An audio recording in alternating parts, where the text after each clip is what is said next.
3, 2, 1. It's the Drizzy Morgan Show. You meet somebody and you want them to be your significant other. And you say to them, you know what, let's go out, let's vibe, let's get to know each other. You get to know them, and then you say, I don't really like this, but we can keep it moving, but just understand that I've got certain boundaries. Why is that turn from that to, he's toxic now because he's got boundaries? So yeah, right. So you're saying, well, I don't like this particular thing, or I don't like I've got to know you and I've realised that I don't want to be with you. Facts. Is it that? That. And then now when you realise that you don't want to be with them, they make it seem like you're the one who's toxic. No, but I just don't like that. And this doesn't suit me right now. Right. And this is disrupting my frequency. And so, but though, there is a point though, where if you keep finding the same thing happening over and over again, sometimes you do have to internalize and try to understand why that is. Yeah. Because one thing that I was doing, I was self-sabotaging a bit. Elaborate. And I didn't realize I was doing it. Elaborate. I think it was just more like, I would meet people, but then I had this other thing in my head like, but no, let me just accomplish this first. Let me just do that. Let me just do this. Yeah. Do you know what I mean? So then what I would then do is I would meet someone, and then any one thing that kind of happened, I was like, yeah, I don't know if this is really Not for me. feeling it. And it took one of my best friends to say, bro, you just self-sabotaging, you got to ease up. But there are other times where it's like, nah, man, like, especially right now, like I understand my frequency. 100%. And I also know, like, there's many times when I've meet somebody that's like really cool, but this is not aligning fundamentally in certain aspects. And if you're going to then turn around to me and tell me in that, because I feel this way, that I'm toxic, you're definitely not for me. 100%. Like, can you not have your standards? That's my problem. Of course you can. And I feel like in this modern era, because the reason why I bring it up, the modern era thing, is because I went out, I left. Yeah. Get me, but I know the man them are still on the roadside. Yeah. And I'm asking questions about the temperature out there in the dating world, and it feels like our era, even we're not much different in age. We're about 7 or 8. Yeah. But that's a difference.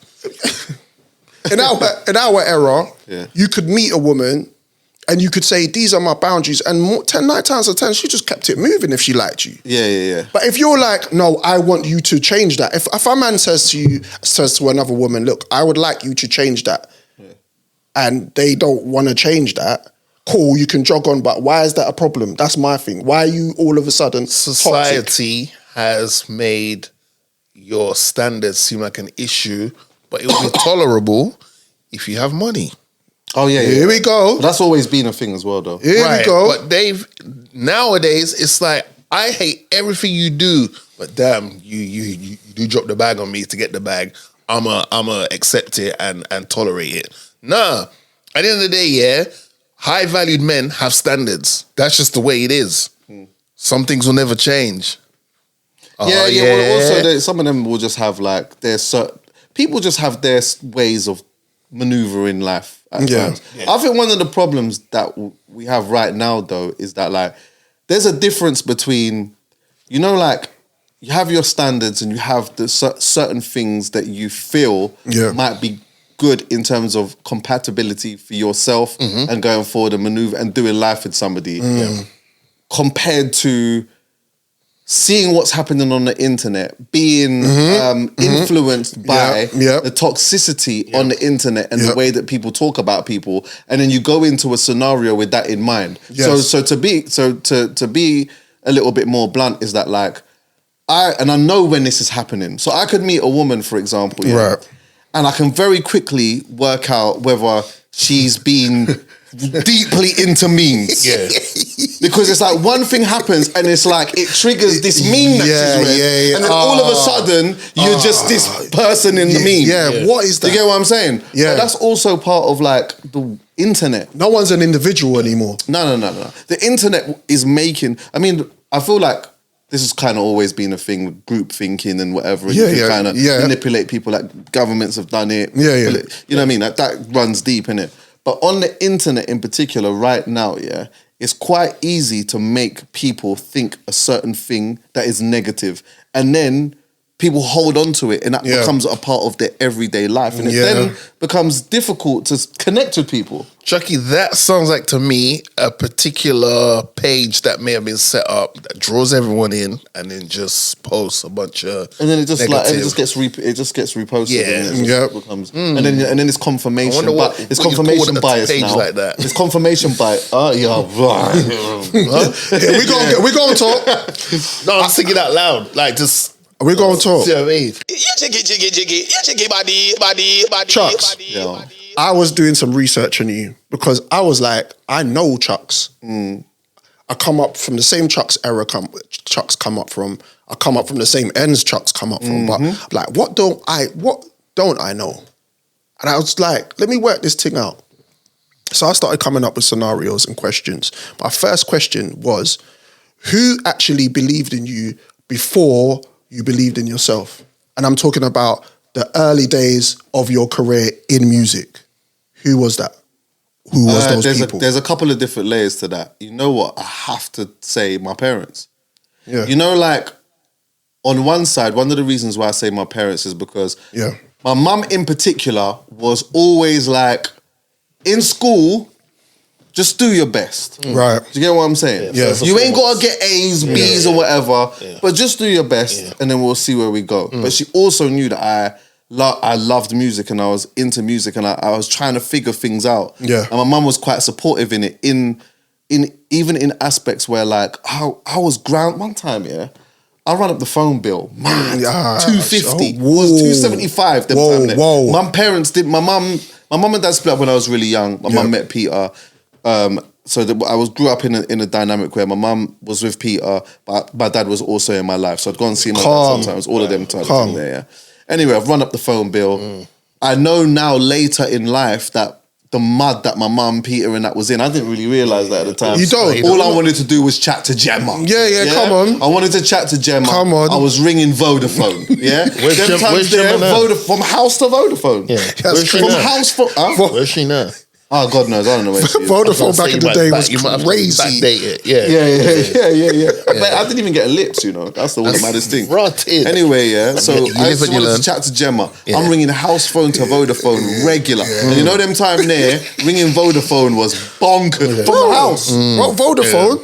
Yeah. So anyway, come home one day, I saw that, you know, these times, when you used to get the phone bill, it used to come in a letter, innit? Right. So I've come home from school, whatnot, picked up the letter heavy, got to use biceps to pick this thing up. God. I know there's pages in there. Put that on the table, gone to my room. I know something could happen. My mum comes in, she's happy, says hello to Peter, everything goes in, turns on the stove, she's about to, you get what I'm saying? All of that. Cookie dough? Yeah. Then all of a sudden now, oh my God, I just heard her. She calls out my name. I go downstairs, and she is absolutely living. I was grounded for a month. Yep. But I say all of that to say this, she didn't stop me from going to the under 18s to MC. Nice. The deal was, as soon as it's done, come home. Did you get food that night? Yeah, I got food, but you know, it's like I didn't really want to eat it, because I didn't want the conversation. You get what I'm saying? When you're in trouble, you don't want to speak to your parents too much. You want to just do very little. It's a reminder. Yeah.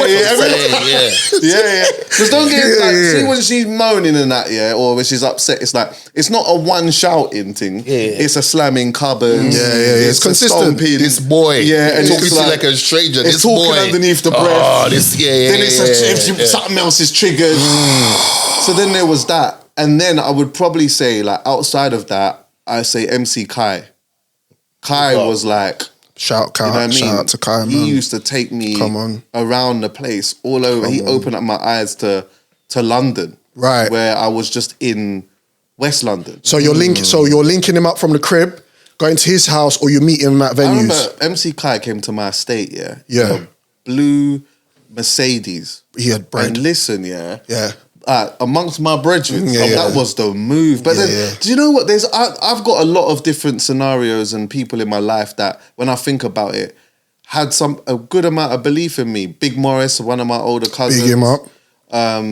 you know, he used to always be around. Pinky, there's quite a lot of... So early days, really, you had a support system that was just... I did. That's brilliant. Yeah. That's amazing. Because I remember you as a DJ. I didn't know you as an MC first. Right, yeah. I always knew you as a DJ. And then the man them used to say, no, Chucks. Because I think Freeze FM was kind of I think we actually had our set after you on Freeze. Yeah. We had the graveyard. You had 10, 12. 10 till 12. We had 12 too. Yes. So I remember you, Carty, Cheeky. By the way, you can't have Cheeky. Cheeky don't work in 2025. You can't. Shout him out about Cheeky's crazy cousin. Now. Yeah. DJ Cheeky's crazy. MC Cheeky's crazy. Look at bro. I can't even say the guy's name in America. You know the Donny that's just been DJ Head. Brother, I have to say DJ, that guy with the... Yeah. Bruv, DJ Head. DJ Head is bonkers. It's bonkers in 2025. Anyway, I'm rambling. Fatal Attraction. Yeah, Talk to me. So how that even came about, so I learned how to DJ when I was 11. Right. My dad used to DJ. Right. But there was a DJ on my cousin's estate called Speed. Jason Speed, his name was. Yeah. Yep. And so we used to go to his yard.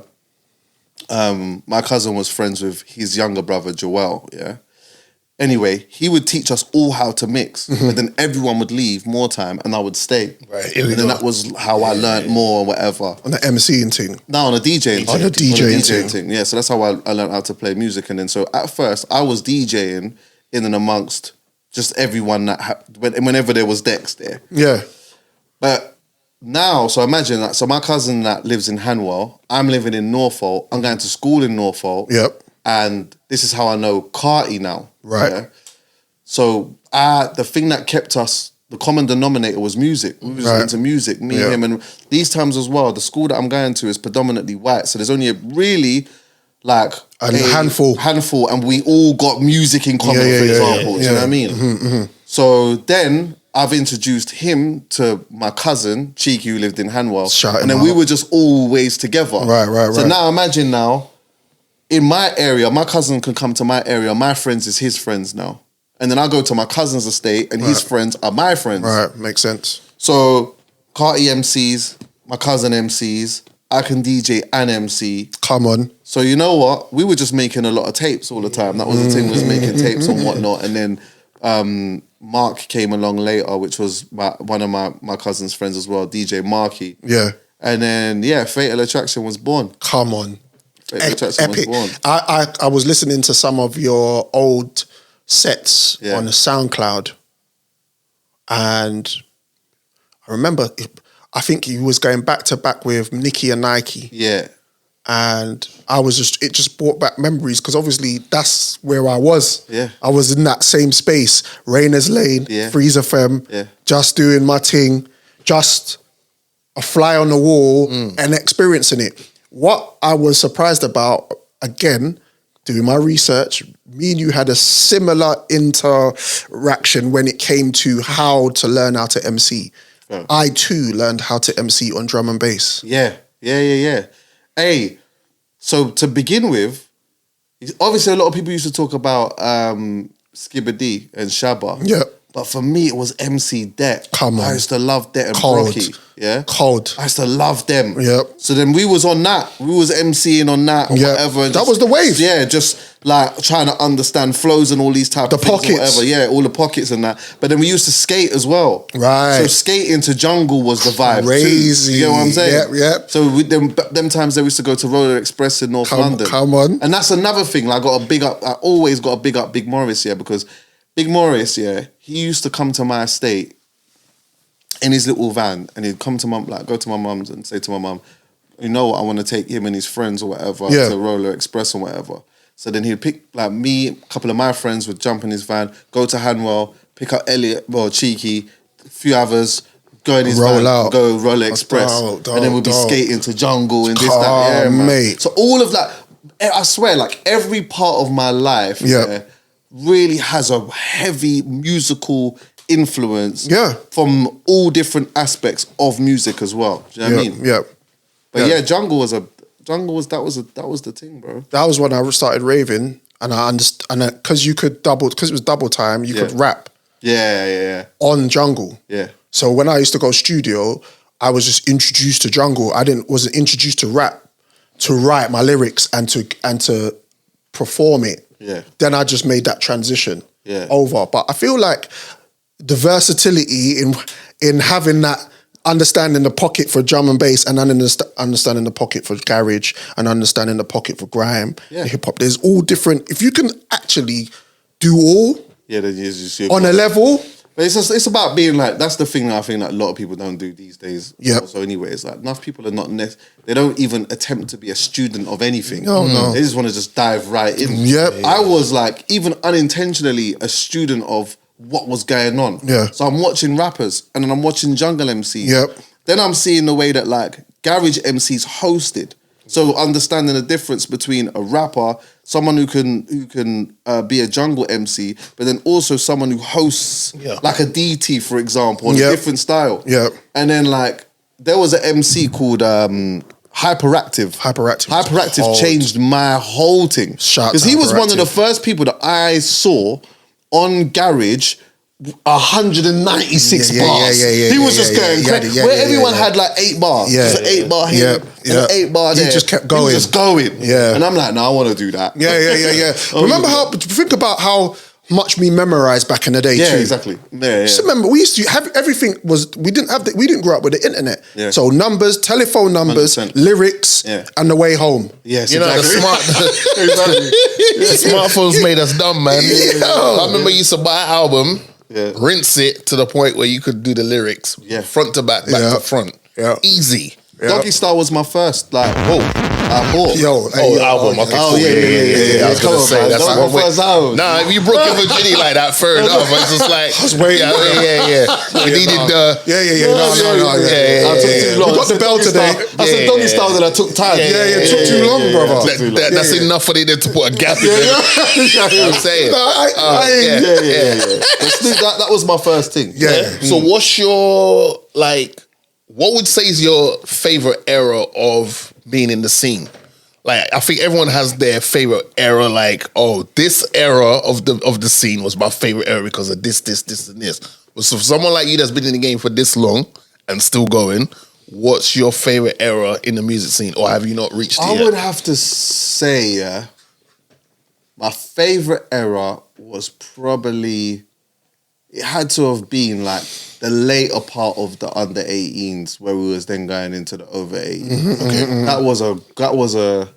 It was a sick time for me because you know what, like, see like the internet, you could just go on the internet and feel like everyone is just this is the best way of putting it. See Christmas time, for example, you go on the internet now, if you don't have very much, you might see Prince Williams, you opening up certain things, and then you start feeling like, I don't have this and that and whatever. But everyone, them times there, because the internet wasn't active like that, everyone around, we were just all on the same thing, all kind of in the same place. Yeah. Some had a little bit more than others, some had a lot, and they would share. But it was all, they would share though. Without even thinking about like, I'm going to stunt on you, they would share like, you ain't got it, alright, cool, I got it, well, come borrow it, and boom. There you go. Yeah. It was a more community. Yeah, but what was sick though, was that like, I would come out of like the small part of my community, go to what under 18s or whatever, then I would meet people or meet someone else who was doing this music thing, then go to his yard because he had decks,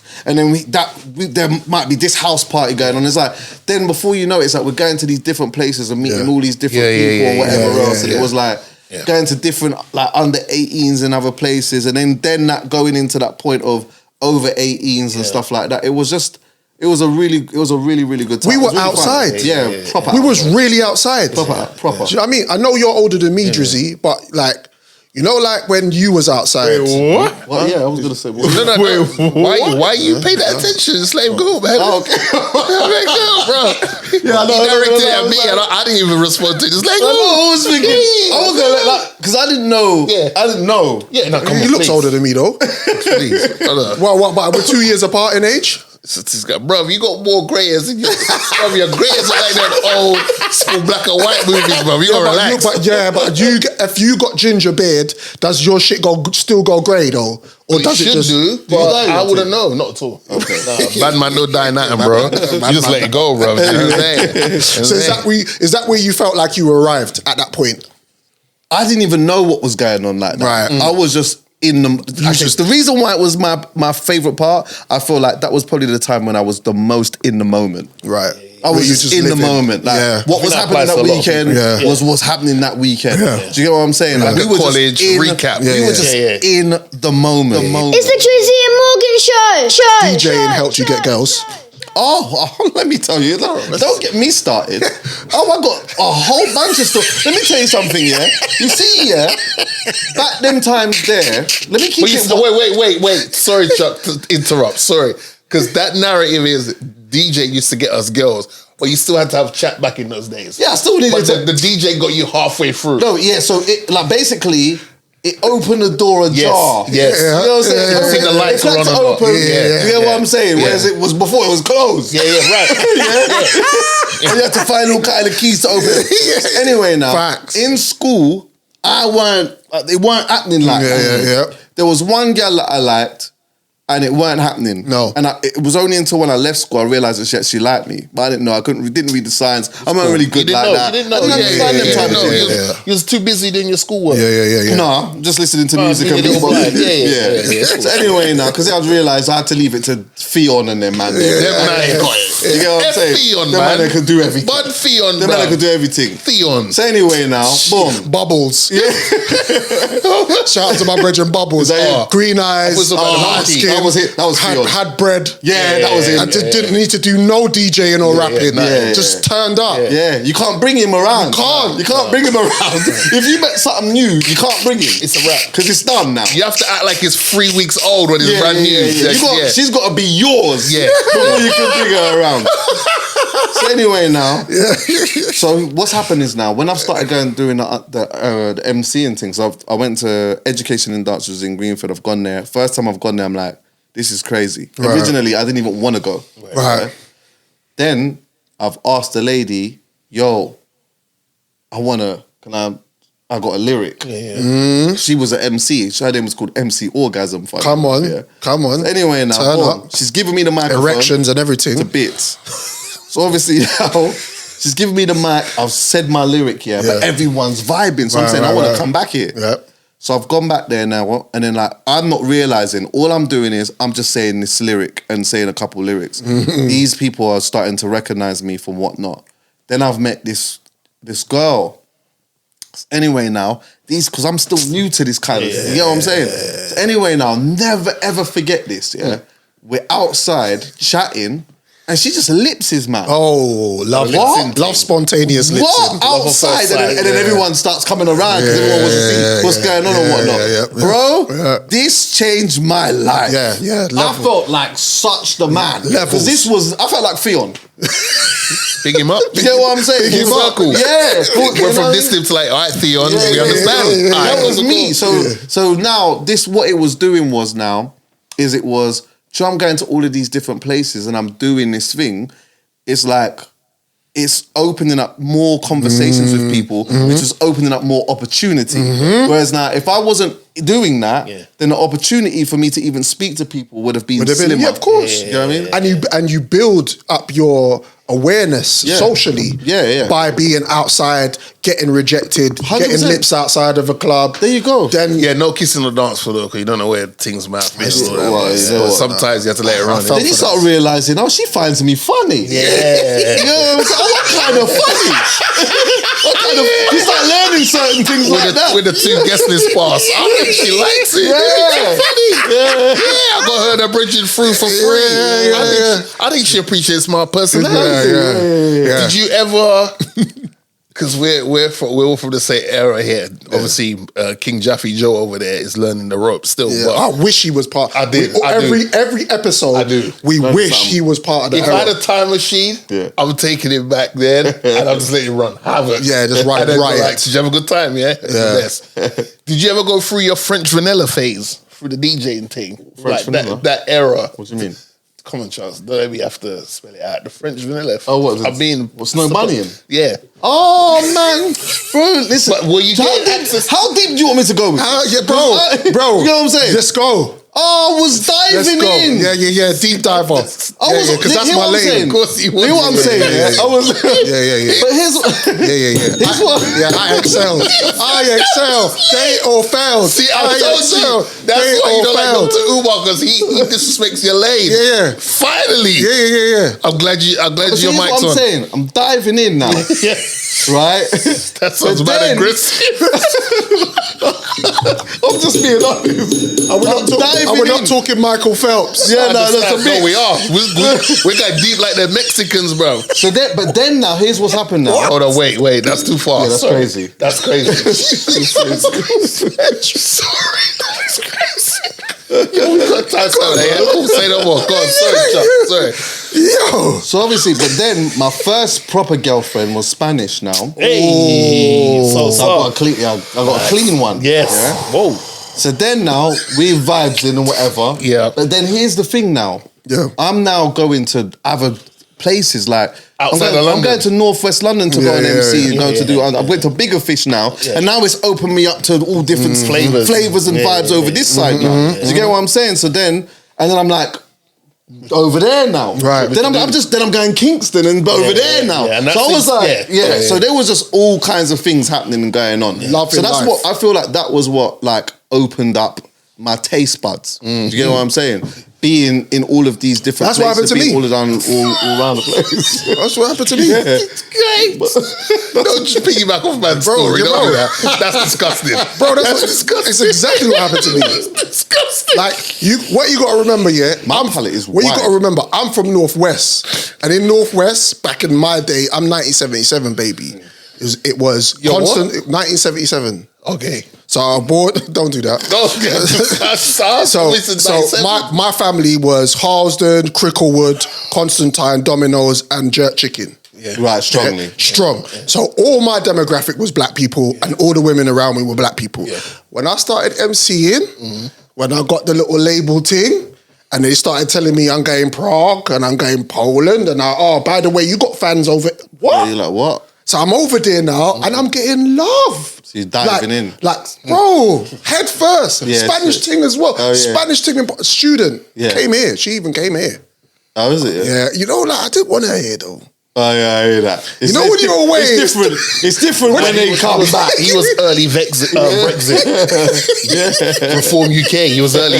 He was early doors on that still. Do you know what I'm I saying? didn't want to hear, like, when you go away, you have a little vibe. When you come home, it's grind times. You know what I mean? Yeah. Turned up at my door, bruv, man. Stinks. Send her back straight away, right? She had a cup of tea. These two Donnies are bonkers. We're talking about highs, Chucks, but I want to talk about that transition into really taking your craft seriously, your career really seriously, and understanding that there's gatekeepers. Tell me about it from that stage onwards. I'd say the part from when I started taking it, there's a bunch of different parts where I was taking it seriously. Yeah. But the gatekeeping part came way later. Right. Understanding that part.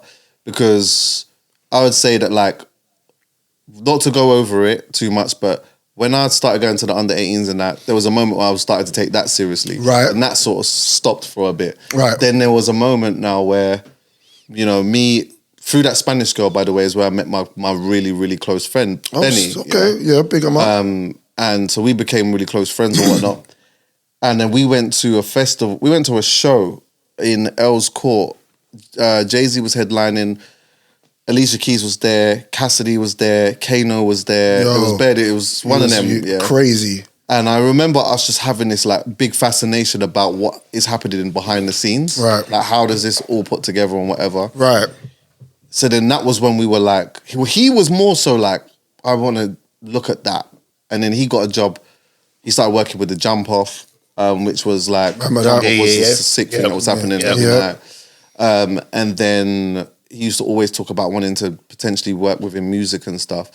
And then I started to take it a bit seriously because this period of time now, I'd say like we're somewhere in our very early 20s. Yeah. We were whatless, not doing very much, doing some unproductive things. I'll go as far as saying we had unlimited time. Yeah. But then I would ring him now. I'd rise up 1:30 p.m. Yeah, in my head that's morning. Yeah. Ringing him now, thinking it's morning for him. Yeah. He's told me, I'm saying, oh, well, you outside, what are you doing? He said, oh, I just went here to apply for this and I went to apply for that and this, that. And I'm saying, you've done that all by 1:30 p.m. I'm thinking, you squeezed in a lot. So then I was like, then when he got, I think when, around that time when he got his job or internship at Universal, then I was kind of like, you know what? I'm going to really knuckle down and look at something as well. Yeah. Which then I met Reggie Styles. Who got Reggie. Yeah, big him up. Yeah. And then I started doing the street team stuff with him. And then he introduced me to Jackie Davidson, who I love dearly. I need to shout her. Come on. Jackie Davidson is one of the most certified black execs in this country. She manages like some of the most successful songwriters in this country, like Wayne Hector, who's another black don, written for Westlife and this, that, and the fourth and whatever. Checks. And she took me under her wing and helped me understand the business. Yeah. So then now that was when I started to take that aspect seriously. Right. And then that was also when I started to understand the mechanics of the business. Yes. So what was good and what was bad. And she was always really open with me about who to look out for, the different types of people to look out for, the traits of wickedness. Don't mean to interrupt that. Isn't that the original algorithm? What's that? Like what you're saying, that's the original how to move around in that circle, in that demographic, in the industry, and who to rub shoulders with, who not to, who to take advice from, and then build from there. Where because this is what we're all. It seems like the conversation is always coming back to the internet. Yeah. And it's like now with the internet, it's like who do you even? But I feel who do you even trust? Who do you even get information from now? Like, especially if you was a part of the street team, because when I was part of the street team, I was getting exposed to loads of different avenues. Yeah. Like from people, like you don't know who you're gonna meet when you hand out a flyer. That was the best part of being part of street team. You don't know who you're gonna give a flyer to. Go, oh raw, oh I know this, and I'll take my. It was just a learning curve, but you're learning in real time, and it just helped you as a person with your personality and how to maneuver. Like Chuck says, who to look out for. Certain people would gas you up, bro. They would say they could do this, that, and the third. Trust me. And there was just BS. You know what I'm saying? Yeah. But street team life was cool, man, because you get to meet a whole bunch of people, from civilians to top execs or whatever, and if you know how to chat, you would make certain connects. And that's exactly how I met Jackie Davidson. Reggie was working with her and also Sony at the same time. But he was leaving her to go and do some other stuff, and then he was just like, you know what, you should meet her. And she was wicked. I worked with her for 3 years. She's still like a mentor to me now. Good. Need to shout her actually. She gave me some of the best advice. Some advice that she's given me from them times, I'm still giving people now. Right. You know, like one of the best things she told me, one time I went to the office and that, she was like, she said to me, meet this guy. He's at One Extra. He's become an intern over there. Okay. She just found out. She's like, you should go and meet him. So I was thinking, I said to her, why? She was like, you should go and meet people that are like-minded, like you, that love music, and that is working their way in the game and that as well, and just like get a feel of it. Do you know what I mean? So I was like, cool. So I went to go and meet him. We went and played pool. We just spoke and whatever, and then come back and I told her about it.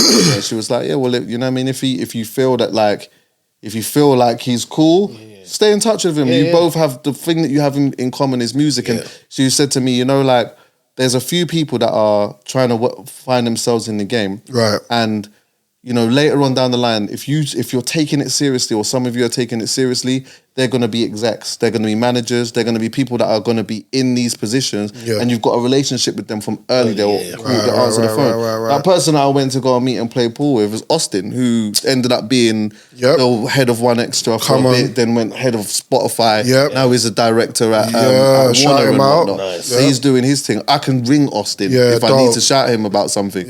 We have we have music from early in common.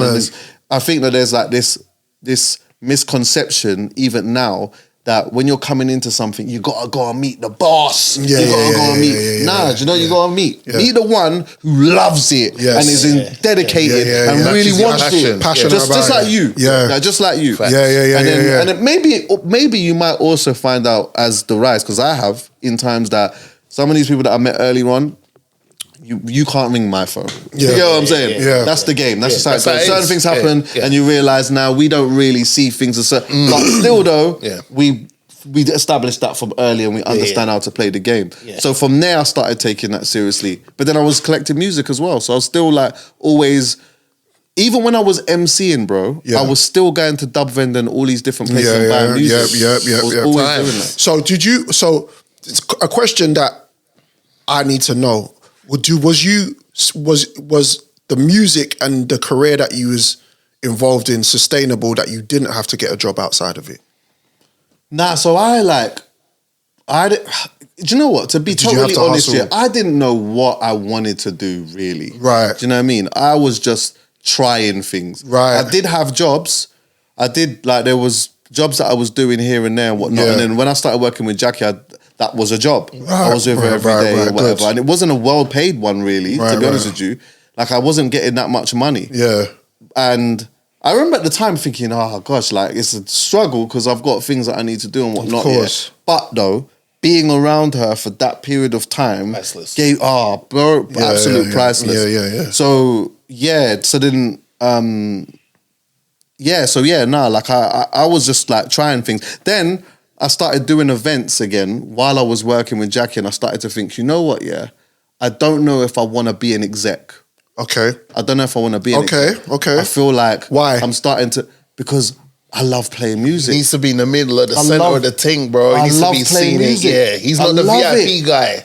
I feel like execs are like VIP. Yeah. They want to see what's going on, but they don't want to be involved. I just love playing music, and I was starting to get some bookings, and you know, then I thought, you know, then there was like a whole scene going on, and they were all booking each other. So I thought, let me just try and do my own little thing, and I did it, and it kind of was working a bit. So I was building off of that, and then it got to a point where now I'm like flyering. I'd be out flying 5 o'clock in the morning and then going to work with Jackie. Yeah. And like one time, there was literally one day, I've gone flying, I've got back at like 6 in the morning. I thought, if I rest my head, I ain't going to work. Yeah. So I just went straight to work. I've got in there early. I remember Jackie rang me and she was chatting about something. She's like, where are you? I said, I'm in the office. Yeah. She said, what are you doing there? I said, I told her. Yeah. She was like, go home and go sleep. But I just thought, that was at that point when I started to think, you know what, I love her. Yeah. I got so much respect for her and that, You don't want to let her grateful. down. Yeah. I'm so grateful. But now it's time to pivot and do this thing. Yeah. You know what I mean? Yeah. All the while my brethren was rising up in Ireland and stuff. And then that was the next part when I started doing that, that's when I started taking that seriously and thinking, okay, what does it look like to be the biggest in this? Can I get on radio? Right. And radio. We used to say from day one, me Scratch. Yeah. We used to say Chucks is going to be a DJ on the major stations. Yeah. We're going to talk about that. It's the Drizzy Morgan Show. From that pivot, because we're talking about pivoting to podcasting. Yeah. What was how did that start? Was you inspired by another podcast, or did you just go, okay, I'm going to try this thing as well? I didn't even know. Okay, I didn't even know about podcasting at all. Them times there. All I knew is that I wanted to be on One Extra bad. Yes. And I was doing everything I could to try and get on that stage, and I was giving out CDs. They used to do One Extra Live. I used to go out there with thousands of CDs that I'd burn. And I was giving them to people, but it was more than that. I wanted them to see me outside everywhere that they were, hustling, and hope that one day I would get an opportunity. And the opportunity never came. And then, I think I remember those times, because I think the culture was like, why? That's what I felt. I felt like, why is Chuckie not there? Like, how come he's doing everything? It was like a unofficial, official campaign. Yeah.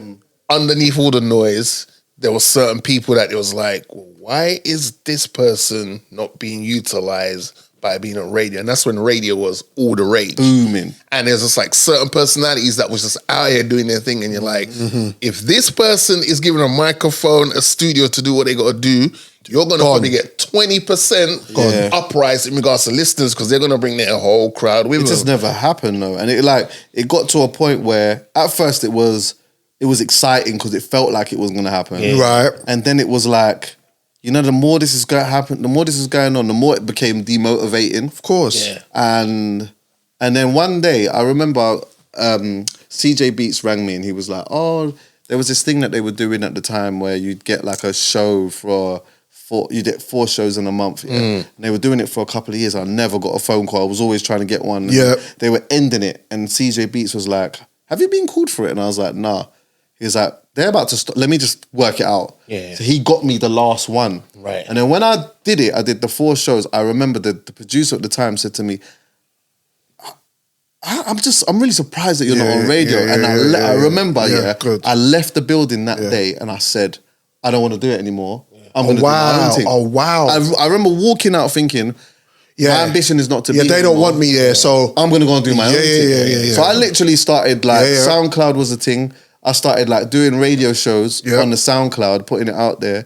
Then I knew I was around a lot of artists and that, like aspiring. Everyone was just doing their thing. So I was just like, had a little section called Phone Check. Ring someone, G-Fresh, chat to him on the phone for 10 minutes. Kano, speak to him on the phone for Sims. So then now, I had Wiley's number. So I texted one him. of the many. Yeah. I just had his number. I can't believe now I got his number. So I had his number. I texted him. I said to him, yo, do you want to do an interview? I can't remember how I put it, yeah. Then he was like, yeah, well, let's do it now. And he's ringing me. I'm like, I'm not even ready. I said, wait, let me just get it ready. And then I didn't prepare nothing. Yeah. So anyway now, I said, give me like 20 minutes. So anyway, I've rang him back 20 minutes later, recording it. And then after 10 minutes, I was like, I'm not going to stop him because he's so interesting. And I'm really enjoying this conversation. So then now, this went on for like an hour and 10 minutes. So once it's done, I'm thinking, I don't know what to do with this. Because from where I was aware, people ain't listening to no 1 hour and 10 minute thing. Of conversations. So I just said, you know what, Cha? If it's interesting, people will listen to it. Absolutely. So I put it on SoundCloud. And the first bit of feedback that I got was, yo, you should have broke it down into 10-minute segments. And I was like, nah, do you know what? If it's interesting, you'll just listen to it. Then it made me want to do another one. Then I started to there were certain things happening and I'll just turn on the mic and talk about it. And then I went to, what do you call it? Culture Clash. Right. The one at Earl's Court. And what they was doing was so sick, I thought people weren't understand it. So I just went home and I was just inspired to talk about it. Right. So I talked for like 45 minutes about and you don't know what podcasting is? No. That's dope. Then I've rang so in terms of the 3 long interviews I did, it was Wiley, I did Cashtastic when he got deported to Jamaica. I was one of the first people to talk to him then. And then I spoke to Swiss because remember he had that song called Nigger. I remember. We did a conversation. And then I think I did SAS after that. Shout out to them. Shout out to them. But then in between that, I'm just doing these bits of talking and that. Right. So then I've rang Poet now. I said, yo, I want to just do this thing where we just let's just talk about music, culture, this, that, and the thing. Then he starts going off. Yeah, because I want to talk about and he starts, he had some gripes with some people or whatever. Right, as you do. Yeah, so then we went and met up now and then we just, found the studio, went and recorded 1 episode. Then he was like, at the end of it, literally at the end, he was like, when do you want to do it again? I said, let's do it next month. He said, nah, let's do it next week. 11 years later, we did that still. I remember listening to one of your episodes. I don't know if it was a demo or was an actual episode that was out when I went to Radar Radio. Yeah. Because that's where I started deciding that I wanted to be a podcaster. Right. I was listening to the Americans. I was listening to Combat Jack. Right, R.I.P. I was listening to Combat Jack, Brilliant Idiots. On one other show. One Eps was listening to One Eps. Rosenberg, So then I did like a little demo at Radar Radio, and then I was like, I want to do this thing. But I noticed because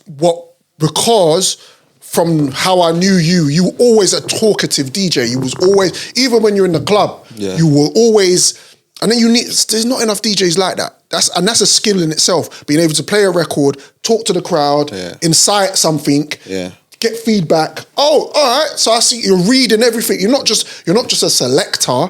You're actually reading energy from the girls, from the record, and then you're talking back and you're cracking jokes. Scratchy was good at that as well. Like in interacting with the crowd as well as playing music. So it made perfect sense for you to just go in that lane. But with the difference between me is I knew I wanted to be a podcaster because I listened to Wake Bear. I used to just listen to it. Where if you just fell into it, that's crazy. Yeah, I literally. That's crazy. Because remember, before that, I was at Bang Radio. Yeah. You was a guest. Yeah, I remember that. Yeah.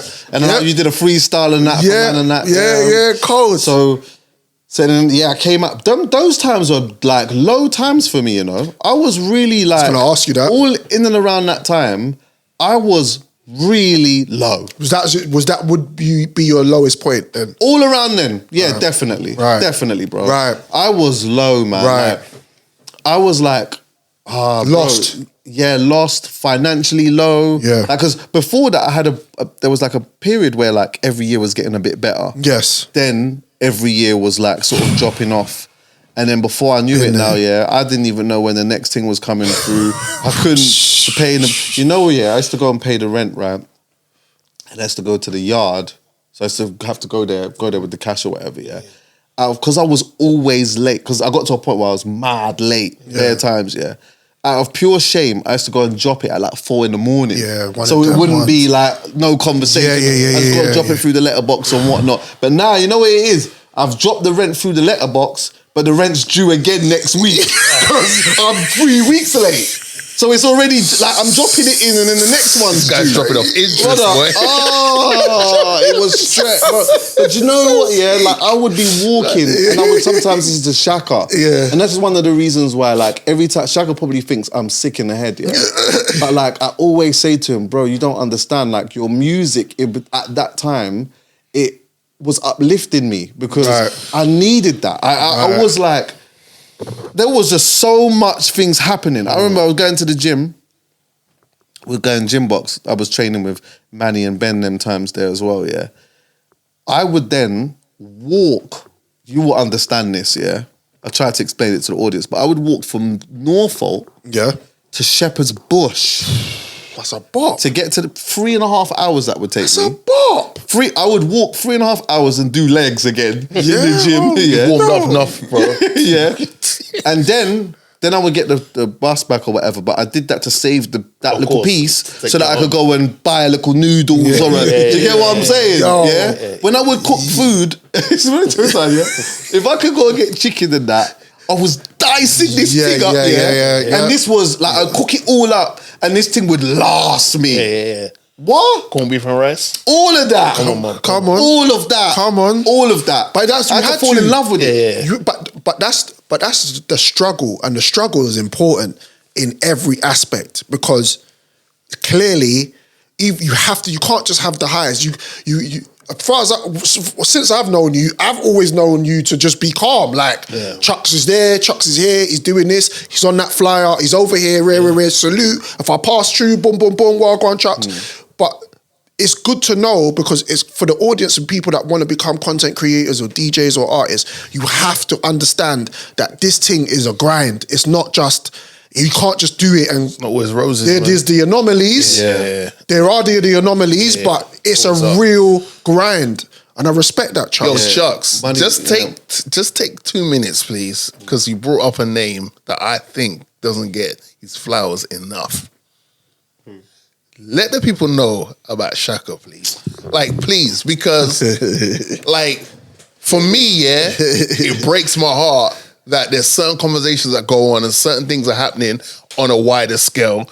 And I'm like, well, Shaka is amongst those, or even better than.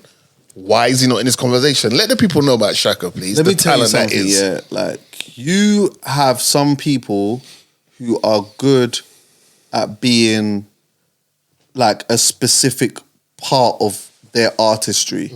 and you got some people that are just good at music. Yes. Shaka is good Yes, at man. music, bro. Yes.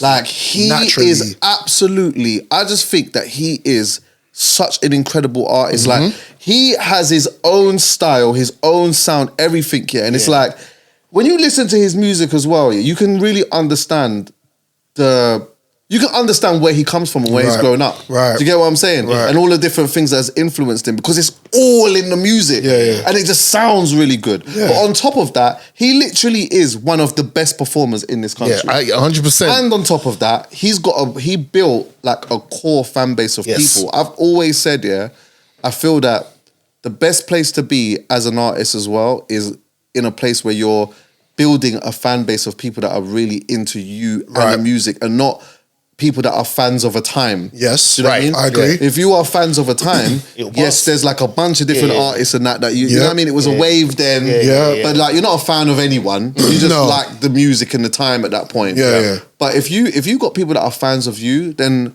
any given time you can step out and you can go and do a show or a tour or whatever.